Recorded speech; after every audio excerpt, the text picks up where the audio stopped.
Hello everyone. तो आज हम लोग कारक पढ़ने जा रहे हैं। सुरेश विद्यालय घर जा रहा था। रास्ते उसे एक भिखारी मिला जो नमक रोटी खा रहा था। सुरेश हृदय गरीबी दया है, इसलिए उसने डिब्बा खाना निकालकर भिखारी दे दिया। अब ऊपर जो लिखा हुआ गद्यांश है उसमें बहुत सारा शब्द है, इसका समझ में नहीं आ रहा है, सेंटेंस का मतलब ही नहीं समझ में आ रहा है ना।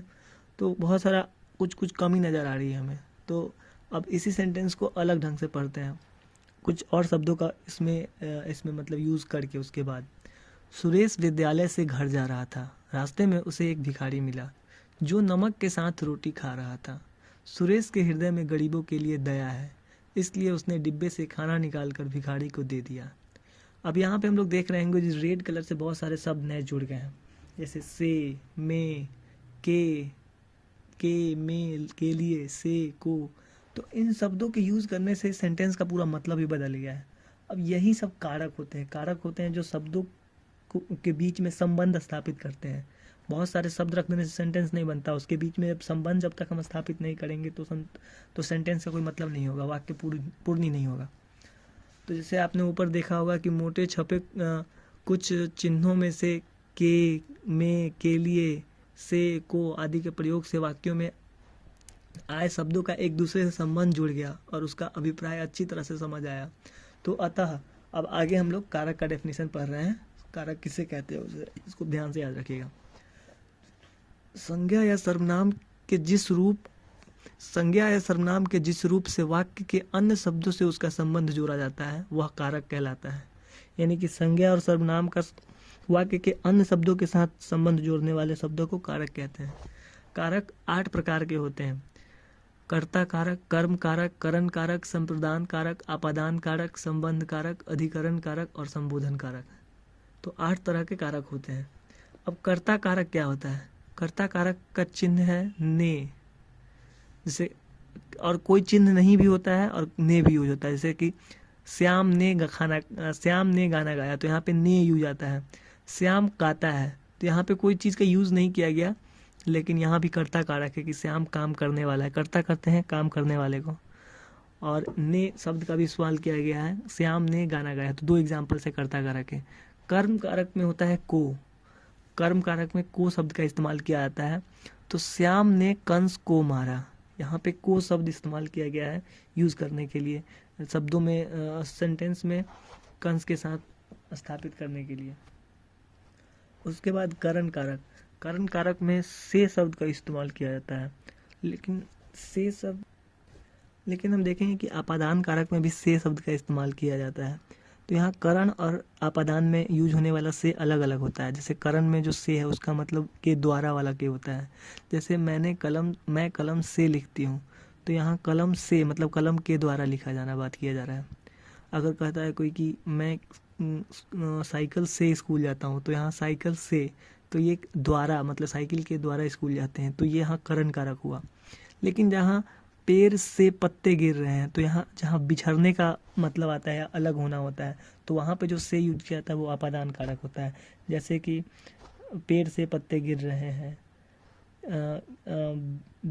बेंच से बोतल गिर गया, तो यहाँ पे जो से शब्द का इस्तेमाल किया गया है ये किसी चीज़ से अलग होने के संदर्भ में यूज किया गया है।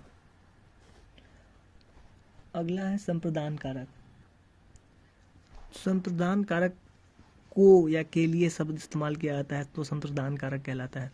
जैसे भिखारी को रोटी दो, बीमार व्यक्ति के लिए दवा लाओ, तो ये संप्रदान कारक हुआ।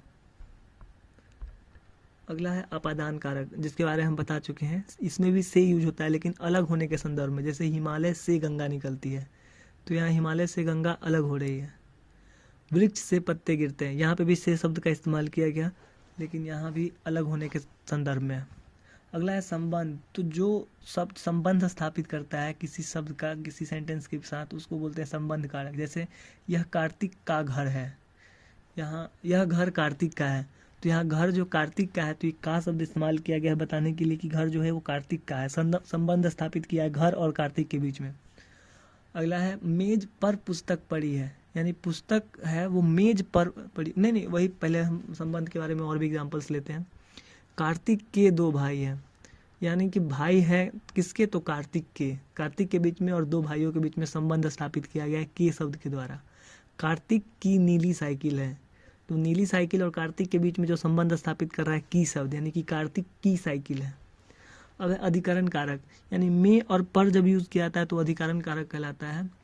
मेज पर पुस्तक पड़ी है, अलमारी में कपड़े पड़े हैं, यह स्थान के बारे में बताता है कि कहाँ पे कुछ पड़ा हुआ है। बच्चे ग्राउंड में खेल रहे हैं, में पे पर शब्द का इस्तेमाल किया जाता है तो अधिकरण कारक होता है वो। अगला है संबोधन कारक, यानी किसी चीज़ को संबोधित करने के लिए कि हे बालक, हे राम, यह क्या हो गया, अरे सुनो तो जरा, तो हे, अरे, ओ जैसे शब्दों का इस्तेमाल किया जाएगा तो अधिकरण कारक कहलाता है। अब संज्ञाओं का कारक रूप, जैसे सिर्फ संज्ञा होते हैं तो कारक के साथ उनका रूप थोड़ा सा बदलता है।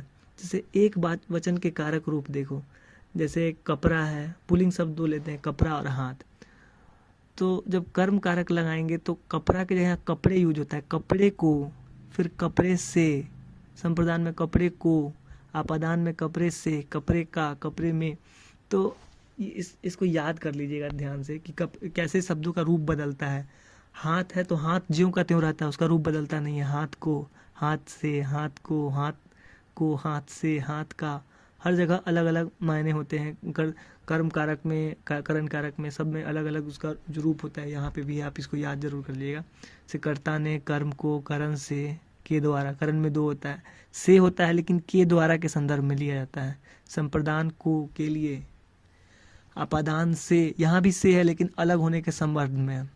संबंध का के की, अधिकरण में पर, संबोधन हे, अरे, ओ।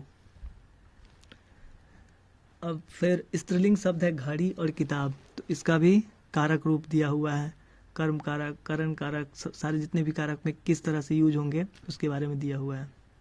फिर बहुवचन का कारक रूप देखिए, कर्ता कारक का बहुवचन कपड़े, शब्द का मूल रूप है कपड़े और हाथों।